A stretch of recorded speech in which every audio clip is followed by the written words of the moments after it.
हम अक्सर राम सेतु की चर्चा सुनते हैं, कहीं ना कहीं राम सेतु, लेकिन हमें उसकी अवस्थिति का एग्जैक्ट पता नहीं है कि आखिर वो राम सेतु है कहाँ। राम सेतु को एडम्स ब्रिज भी कहा जाता है, आपको पता होगा। आइए आज मैपिंग के सहारे देख लेते हैं, बहुत बहुत अच्छे से स्पष्ट कर लेते हैं कि आखिर ये राम सेतु है कहाँ। ठीक, भारत के आप मानचित्र से अवगत होंगे, तो भारत के मानचित्र पर दक्षिण में यहाँ दो राज्यों को मैंने बनाया हुआ है।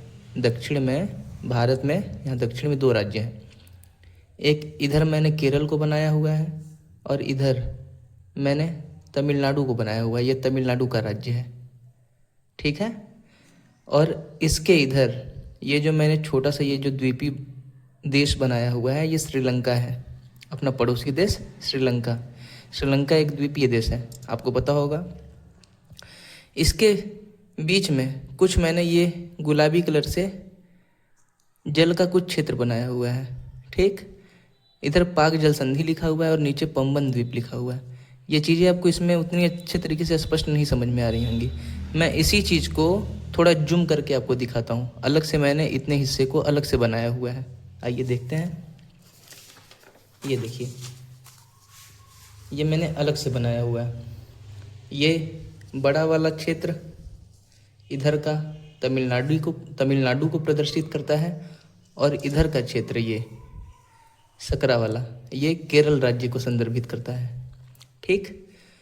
तो तमिलनाडु का ये क्षेत्र, ये वाला हिस्सा देख रहे हैं, ये हिस्सा यहाँ जो ये नुकीला से निकला हुआ है, इस नुकीले से हिस्से को इसको बोला जाता है कैलीमर पॉइंट।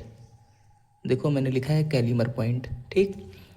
तो कैलीमर पॉइंट और ये श्रीलंका का ये वाला जो हिस्सा दिख रहा है, ये वाला यहाँ से लेकर के यहाँ तक, ये श्रीलंका का जाफना प्रायद्वीप है।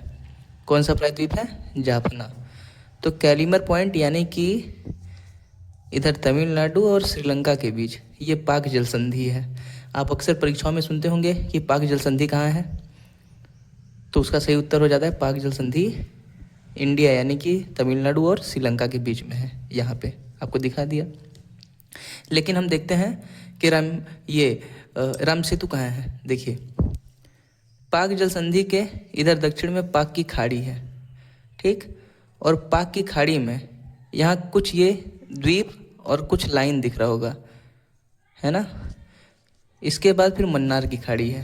तो पाक की खाड़ी और मन्नार की खाड़ी के बीच ये जो छोटा सा उपद्वीप दिख रहा है ना यहाँ पे, जो तमिलनाडु से ये नुकीला से निकला हुआ, ये जो प्रायद्वीप की तरह आपको लग रहा होगा, लेकिन ये प्रायद्वीप नहीं है, ये द्वीप है।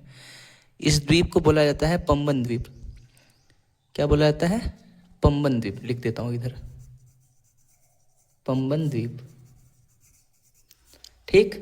तो पंबन द्वीप के ही इधर एकदम पूर्वी किनारे पर, यहाँ पर एकदम छोर पर धनुषकोडी स्थित है। यहाँ पे धनुषकोडी है ना, और धनुषकोडी से ही फिर यहाँ से राम सेतु स्टार्ट हो जाता है। राम सेतु है ना, राम सेतु यहाँ से स्टार्ट हो जाता है और ये श्रीलंका का एक द्वीप है, इसको बोलते हैं तलाई मन्नार। क्या बोलते हैं?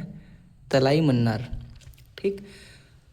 तो धनुषकोडी से लेकर के तलाई मन्नार तक, श्रीलंका के तलाई मन्नार तक, ये जो द्वीप समुद्र के नीचे जो ये छोटा सा छिछला द्वीपों की श्रृंखला आपको दिखती है ना यहाँ पे, यही है राम सेतु। देखो मैंने भगवा कलर से इसको बनाया हुआ है, ठीक। यही है राम सेतु। आपको आज क्लियर हो गया होगा कि राम सेतु की अवस्थिति कहाँ पे है, आप कभी नहीं भूलोगे, है ना। आपको बताऊं कि रामेश्वरम, जो रामेश्वरम है ना, रामेश्वरम वो इसी पंबन द्वीप पर स्थित है। रामेश्वरम, ये भी याद रखिएगा, ठीक। धन्यवाद।